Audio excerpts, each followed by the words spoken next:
अस्सलाम वालेकुम नाज़रीन, धरती टाइम न्यूज़ ऑनलाइन सां गॾु आऊं आहियां इमरान अली गोपां। ख़बर शामिल कयूं था। Bureau chief Sukkur Atif Shah ji report मुताबिक़ रूड़ी जी भरिसां वारी शहर अलीवाहण में टैलेंट फोर्थ अकेडमी पारां नौजवान शागिर्दनि ऐं शागिर्द याणियुनि लाइ कंप्यूटर सेंटर ऐं सिलाई कढ़ाई जो सेंटर जो इफ़्तिताह कयो वियो, जंहिंमें अलीवाहण समेत मुख़्तलिफ़ इलाइक़नि मां शागिर्दनि, वालिदीन, सियासी समाजी माण्हुनि ऐं सहाफ़ियुनि वॾे तादाद में शिरकत कई। तक़रीब जो बाक़ाइदा आगाज़ तिलावत क़ुरान पाक सां कयो वियो, जंहिं बाद जहांगीर मेमण पारां आयल महिमाननि खे सिंध जी सूखड़ी अजरकनि जा तोहफ़ा पेश कया।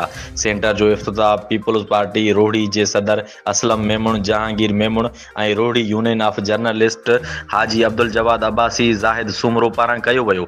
तक़रीब में रोहड़ी यूनियन ऑफ जर्नलिस्ट जे सदर अब्दुल जवाद अब्बासी, जमशेद अहमद कुरैशी, सीनियर सहाफ़ी निसार चिंजण, सैफुल्ला बलोच, अदील अहमद बलोच, अब्दुल्ला मंगी, अली खान चिंजण, कमरदीन मीरानी, मोहम्मद अली मीरानी, अरशद नूर मलिक, नोमान यूनिस मेहमान तौर शिरकत कई।